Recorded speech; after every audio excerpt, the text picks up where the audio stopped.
નમસ્કાર દર્શક મિત્રો, ફાસ્ટેસ્ટ ઇવનિંગ બુલેટિનમાં હું ઉદય રાવલ આપનું સ્વાગત કરું છું। સરીગામ ઇન્ડસ્ટ્રીયલ એસોસિએશનમાં સાંસદ ધવલભાઈ પટેલ સાથે ઉદ્યોગકારોની બેઠક। ઉમરગામ તાલુકાના સરીગામ ઇન્ડસ્ટ્રીયલ એસોસિએશન ખાતે સાંસદ ધવલભાઈ પટેલની અધ્યક્ષતામાં ઉદ્યોગકારો સાથે સંવાદ કાર્યક્રમ યોજાયો હતો। બેઠક દરમિયાન સ્થાનિક ઉદ્યોગકારોએ વિવિધ મુદ્દાઓ રજૂ કરતા સાંસદે તેનું નિરાકરણ લાવવાની ખાતરી આપી। સાંસદ ધવલભાઈ પટેલે મંચ પરથી પ્રધાનમંત્રી નરેન્દ્ર મોદી દ્વારા શરૂ કરવામાં આવેલા મેક ઇન ઇન્ડિયા અને સ્વદેશી અભિયાનને પ્રોત્સાહન આપવા સ્વદેશી ઉત્પાદનો ખરીદવા અનુરોધ કર્યો। તેમણે ઉદ્યોગકારોને ખાતરી આપી કે કોઈપણ જાતના દબાણ અથવા બ્લેકમેલના મામલામાં તેઓ તાત્કાલિક સંપર્ક કરી શકે છે અને આવા પ્રવૃત્તિઓને સહન કરવામાં નહીં આવે તેમ જણાવ્યું હતું। આ પ્રસંગે એસઆઈએના પ્રમુખ નિર્મલ દુધાની, સેક્રેટરી કૌશિકભાઈ પટેલ, પૂર્વ પ્રમુખ સિરીઝભાઈ દેસાઈ સહિત અનેક હોદ્દેદારો અને ઉદ્યોગકારો ઉપસ્થિત રહ્યા। બેઠક દરમિયાન જીએસટી, રેલવે સુવિધા, ઇમ્પોર્ટ ડ્યુટી તથા ભિલાડ રેલવે સ્ટેશન ખાતે સુધારાઓ જેવા અનેક મુદ્દાઓ પર તંદુરસ્ત ચર્ચા થઈ। શિક્ષિત માણસો રાજકારણથી દૂર થાય। મોદી સાહેબનું વિઝન એવું હતું કે શિક્ષિત અને યુવા કે રાજકારણની અંદર આવવું જોઈએ, તો જ આપણે જે $5 બિલિયન ડોલરની જે ઇકોનોમીની વાત કરીએ છીએ ત્યારે શક્ય બનશે કે જ્યારે આપણા ચૂંટાયેલા પ્રતિનિધિ એ લેવલ પરની થોટ પ્રોસેસ અને થિંકિંગ પ્રોસેસ એમની પાસે હશે તો જ તમે ભારતને આગળ જે આપણે વિકાસ દેશનું જે આપણું સપનું છે તો જ પૂરું થશે। ધવલભાઈની કારકિર્દી કદાચ તમે કૌશિકભાઈ થઈ હશે, he is a brilliant student।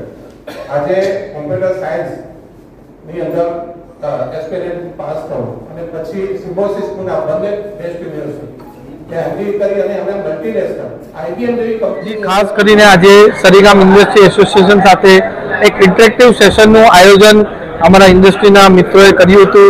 સૌથી પહેલા અમારા શિરીષભાઈ, નિર્મલભાઈ, કૌશિકભાઈ અને એમની ટીમને ખૂબ ખૂબ ધન્યવાદ આપવા માંગુ છું। આજે અમારા જિલ્લા પ્રમુખ હેમંતભાઈ કંસારા, શિલ્પેશભાઈ, કમલેશભાઈ પણ હાજર છે અને ઇન્ડસ્ટ્રીના બધા મિત્રો પણ અહીંયા હાજર હતા। ત્યારે ખાસ કરીને ટુ વે કમ્યુનિકેશન થાય ને અમારા ઇન્ડસ્ટ્રીના લોકોના શું પ્રશ્નો છે એ સાંભળવા માટે આ સેશનનું આયોજન કર્યું, તાકી એમના સજેશન અને ફીડબેક સાંભળીને જે તે સ્તરે રજૂઆત કરવી પડે, ચાહે કલેક્ટરને કરવી પડે, રાજ્ય સરકારમાં કરવી પડે કે કેન્દ્ર સરકારમાં કરવી પડે, એના માટે ફીડબેક સેશનનું આયોજન કર્યું હતું અને બહુ સારા સારા સજેશન, અલગ અલગ સજેશન્સ આવ્યા છે। જીએસટીના સજેશન આવ્યા છે, ટ્રાન્સફર ફીઝના સજેશન આવ્યા છે, આપણા રોડ, રેલવે અને એરપોર્ટના કનેક્ટિવિટીના પણ અહીંયા સજેશન્સ આવ્યા છે। એની સાથે ઇમ્પોર્ટ એક્સપોર્ટ પોલિસી કઈ રીતના આપણે ચેન્જ કરી શકીએ છીએ, એની સાથે આપણા ઇન્ડસ્ટ્રીના કઈ રીતના પોલિસી ચેન્જ કરીને આપણા ઉદ્યોગોને પણ ફાયદો થાય, આપણા વિસ્તારને પણ ફાયદો થાય અને એમ્પ્લોયમેન્ટને કઈ રીતના ફાયદો થાય એના માટે પૂરો પ્રયાસ કરી રહ્યા છે। એની સાથે સાથે અહીંયા R&Dની સુવિધા આપણે ઉત્પન્ન કરીને આપણે કઈ રીતના સારું કામ કરી શકીએ છીએ એના માટે સજેશન્સ આવ્યા છે અને સૌથી મહત્વનું આપણું સારું લો એન્ડ ઓર્ડર સિચ્યુએશન અહીંયા જળવાઈ રહે અને ઇન્ડસ્ટ્રીના આપણા મિત્રો એકદમ ફ્રીલી કામ કરી શકે એના માટે પૂરા પ્રયાસ અને ફીડબેક આવ્યા છે। બધા સજેશન પણ મેં લીધા છે। મારા તરફથી જે અમારી રાજ્ય સરકાર અને કેન્દ્ર સરકાર કામગીરી છે એની પણ મેં વાતચીત કરી છે અને આવનાર દિવસમાં જે પણ સજેશન્સ આવ્યા છે એ મેં યોગ્ય સ્તરે રજૂઆત કરીશ અને જલ્દીથી જલ્દી એના નિરાકરણ આવે એવો અમે પ્રયાસ કરવાના છે અને આવનાર દિવસમાં પણ આવા જ ઇન્ટરેક્ટિવ સેશન અમે ઉમરગામ, વાપી, ગુંડલાવ, પારડી દરેક જગ્યાએ રાખવાના છે અને આપણું ઇન્ડસ્ટ્રી સારી રીતે જ્યારે આગળ જશે ત્યારે આપણા વિસ્તારનો બી સારામાં સારો વિકાસ થશે અને આપણા લોકોને પણ સારી રોજગારી મળશે, એ મારો મુખ્ય હેતુ છે। ઉમરગામ તાલુકાના સંજાણ ઉધવા માર્ગ પર તંત્ર દ્વારા મેગા ડિમોલિશન અભિયાન હાથ ધરવામાં આવ્યું। પારસી સમુદાયના ઐતિહાસિક સ્થળ તરફ જતા મુખ્ય માર્ગ પર લાંબા સમયથી લારી ગલ્લા તથા ગેરકાયદે કબજેદારોના દબાણને કારણે ટ્રાફિક અવરજવર ખોરવાઈ રહી હતી અને સ્થાનિક લોકો સહિત પ્રવાસીઓને મુશ્કેલીઓનો સામનો કરવો પડતો હતો। સ્થાનિક તંત્ર દ્વારા આજે વિશાળ કાર્યવાહી હાથ ધરીને ગેરકાયદે દબાણો દૂર કરવામાં આવ્યા છે। આ પગલા બાદ માર્ગ પર અવરજવર સરળ બનશે તેમજ પારસી સમુદાયના ઐતિહાસિક સ્થળે જવા આવતા ભક્તો તથા પ્રવાસીઓને સુવિધા ઉપલબ્ધ થશે। તંત્ર દ્વારા સ્પષ્ટ કરવામાં આવ્યું છે કે જાહેર માર્ગો પર ગેરકાયદે દબાણોને કોઈપણ રીતે સહન કરવામાં આવશે નહીં। નિયમિત ચકાસણી સાથે જરૂરી પગલાં હાથ ધરવામાં આવશે। ઉમરગામ તાલુકામાં નવરાત્રી મહોત્સવની ભક્તિભાવપૂર્વક ઉજવણી થઈ રહી છે। જીઆઈડીસી સાર્વજનિક ઉત્સવ મંડળ દ્વારા 53મા વર્ષે નવરાત્રી મહોત્સવની ઉજવણીમાં ખેલૈયાઓને પ્રોત્સાહિત કરવા સ્પર્ધાનું આયોજન કરવામાં આવ્યું છે। ગતરોજ ગુરુવારે રાત્રે પારંપરિક વસ્ત્રોમાં સજ્જ ખેલૈયાઓ ગરબાના તાલે થિરકતા જોવા મળ્યા હતા।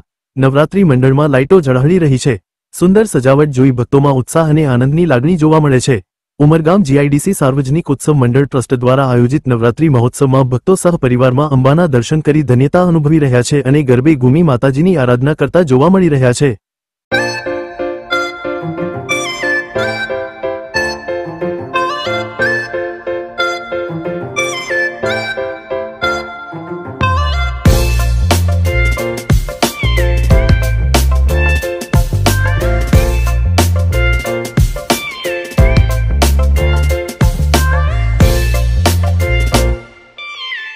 વાપી ઇન્ડસ્ટ્રીઝ એસોસિએશન ખાતે નાણામંત્રી કનુભાઈ દેસાઈની ઉપસ્થિતિમાં ઉદ્યોગકારો સાથે બેઠક યોજાઈ હતી.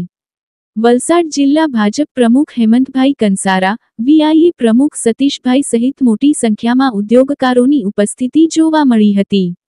જીએસટી કાઉન્સિલે 3જી સપ્ટેમ્બરની બેઠકમાં અર્થતંત્રને વેગ આપવા મહત્વના નિર્ણયો લીધા છે. રિન્યુએબલ એનર્જી ક્ષેત્રને પ્રોત્સાહન આપવા સોલાર, પવનચક્કી અને દરિયાઈ મોજાથી ઉર્જા ઉત્પાદન માટેના સાધનો પર જીએસટી 12%થી ઘટાડીને 5% કરવામાં આવ્યો છે. આ નિર્ણયથી ગ્રીન એનર્જી ક્ષેત્રમાં રોકાણ વધવાની અપેક્ષા છે. દેશને ક્લીન એનર્જી તરફ લઈ જવામાં આ નિર્ણય મહત્વનો સાબિત થશે. એમએસએમઈએસ માટે રજિસ્ટ્રેશન પ્રક્રિયા સરળ બનાવવામાં આવી છે. રિફંડ અરજીની પ્રક્રિયા ઝડપી અને પારદર્શક બનાવાઈ છે. આનાથી એમએસએમઈનો કેશ ફ્લો સુગમ થશે. કોમ્પ્લાયન્સ કોસ્ટમાં પણ ઘટાડો થશે. વસ્તુઓ અને સેવાઓના વર્ગીકરણમાં સુધારા કરવામાં આવ્યા છે.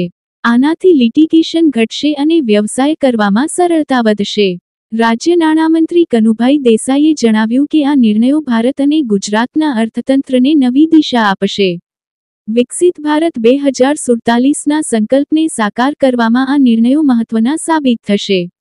વલસાડ જિલ્લા ભાજપ 15 ઓક્ટોબર સુધીમાં ઘરે ઘરે જઈને જીએસટી સ્લેબમાં થયેલા ફેરફારોની માહિતી આપશે.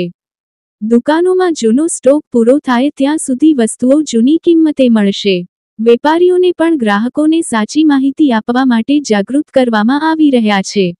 યશસ્વી વડાપ્રધાન અને ગુજરાતના પનોતા પુત્ર માનનીય મોદીજીએ 15 ઓગસ્ટના રોજ પોતાના રાષ્ટ્રને સંબોધિત કરેલા ભાષણમાં જણાવ્યું હતું કે જ્યારે દિવાળીના અને નવરાત્રીના તહેવારો આવી રહ્યા છે ત્યારે સામાન્ય લોકોને એમના જીવનમાં રાહત રહે એ રીતે જીએસટીના કાયદામાં સુધારા કરવામાં આવશે અને એને અનુલક્ષીને 3 અને 4 સપ્ટેમ્બરે જીએસટી કાઉન્સિલની મિટિંગ ભરી એમાં દરેક રાજ્યોના કોંગ્રેસ શાસિત હોય, ભાજપ શાસિત હોય કે કોઈ પણ પાર્ટીની સરકાર હોય, બધા સરકારોના નાણામંત્રીઓની બેઠક થઈ અનેક સુધારા વધારા ઉપર ચર્ચા કરવામાં આવી. આખા દિવસ દરમિયાન અને રાત્રિના 11 વાગ્યા સુધી આ ચર્ચાએ એક સર્વાનુમતિએ સ્વરૂપ લીધું અને એ સર્વાનુમતિના હિસાબે આપણે 22 તારીખ સપ્ટેમ્બર પહેલા નોરતાના દિવસે સમગ્ર દેશમાં આ સુધારાનો અમલ કર્યો. ફાસ્ટ ન્યૂઝ ઇવનિંગ બુલેટિનમાં આજે બસ આટલું જ. આવતીકાલે ફરી મળીશું. નમસ્કાર.